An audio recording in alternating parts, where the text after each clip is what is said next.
नमस्कार दोस्तों, मैं अतुल गौर एक बार फिर आपका हार्दिक स्वागत करता हूं। चलिए आज के एमसीक्यू शुरू कर लेते हैं। तो आज का पहला क्वेश्चन है जो बोनस क्वेश्चन है, इसका उत्तर आपको कमेंट बॉक्स में लिखना है।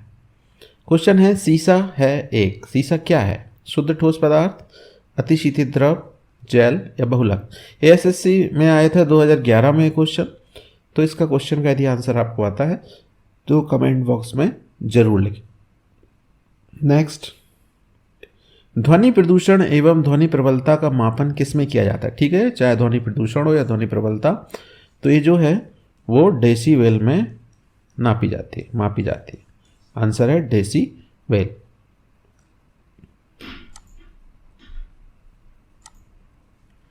महासागर में डूबी हुई वस्तुओं को स्थिति जानने के लिए किस यंत्र का उपयोग किया जाता है? तो महासागर में डूबी हुई वस्तुओं को हम सोनार की सहायता से सर्च करते हैं। नेक्स्ट, हृदय की धड़कन किस यंत्र द्वारा मापी जाती है?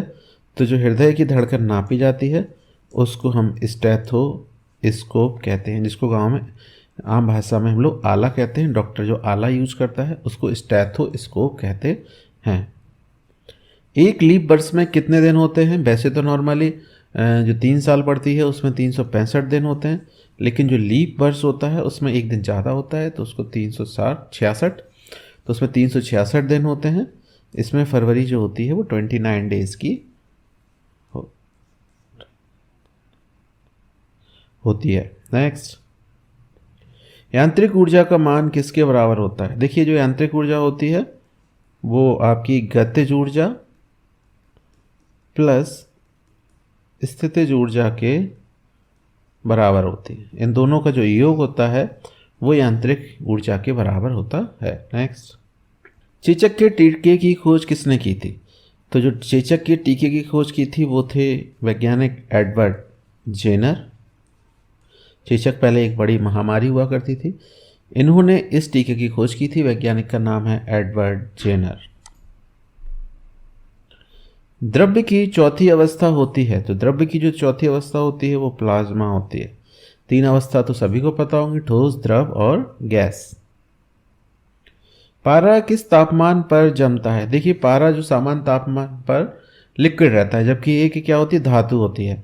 तो ये किस तापमान पर जमता है? तो ये -39 डिग्री सी, -39 डिग्री सेल्सियस पे पारा जम जाता है। मानव पसीने का मुख्य उपयोग क्या है? मानव पसीना क्यों निकलता है? तो जो मानव पसीना होता है वो शरीर का ताप नियंत्रित रखने के लिए,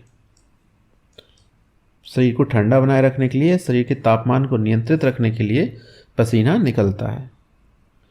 हरे कांच की प्लेट लाल प्रकाश में, देखिए हरे रंग की प्लेट है, उसको लाल प्रकाश में देखेंगे तो कौन से रंग की दिखाई देगी? वो काली दिखाई देगी, वो काले रंग की दिखाई देगी। नेक्स्ट, ठोसीय अवस्था में किस अधातु में विद्युत संचालित हो सकती है? देखिए, आपको पता होगा कार्बन का एक अपर रूप होता है, उसे कहते हैं ग्रेफाइट, और ग्रेफाइट में एक अधातु है, इसमें विद्युत धारा प्रवाहित हो सकती है। नेक्स्ट, यूरेनियम, थोरियम और रेडियम और हीलियम में से कौन सा परमाणविक ईंधन नहीं है? हीलियम।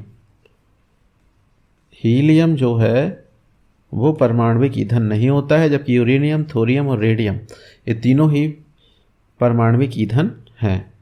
इंदिरा गांधी परमाणु अनुसंधान केंद्र कहाँ स्थित है? ठीक है, बताना है। तो ये है आपका कलपक्कम में, और कलपक्कम कहाँ है? तमिलनाडु।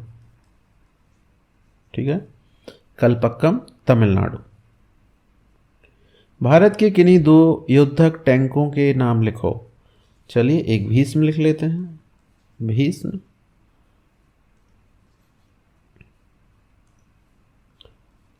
भीष्म और दूसरा अर्जुन। ये दोनों युद्धक टैंक हैं भारत के। लोहे की गैल्वेनाइज्ड चादर पर किसकी परत चढ़ाई जाती? जिंक की। जिंक की परत लोहे की गैल्वेनाइज्ड चादर पर चढ़ाई जाती है, तो इससे क्या होता है, इसमें जंग नहीं लगती है। समुद्री घास किसका प्रमुख स्रोत है? समुद्री घास जो है वो आयोडीन का प्रमुख स्रोत होता है। सही आंसर है आयोडीन। एक तंत्रिका कोशिका कितनी लंबी हो सकती है? एक तंत्रिका कोशिका लगभग 1 मीटर तक लंबी हो सकती है। 1 मीटर तक लंबी हो सकती है तंत्रिका कोशिका। हमारा क्वेश्चन आ गया बोनस। शीशा है एक शुद्ध ठोस। हमें पता है जो शीशा होता है उसको हम अति शीतित द्रव कहते हैं। क्या कहते हैं? अति शीतित द्रव। तो जो ठोस ना होकर जो शीशा है वो अति शीतित द्रव होता है, तो इसका सही आंसर है अति शीतित द्रव। आशा है आपको हमारे वीडियो पसंद आ रहे होंगे। यदि आपको हमारे वीडियो पसंद आते हैं तो हमारे टेलीग्राम चैनल को भी आप ज्वाइन कर सकते हैं। Thank you.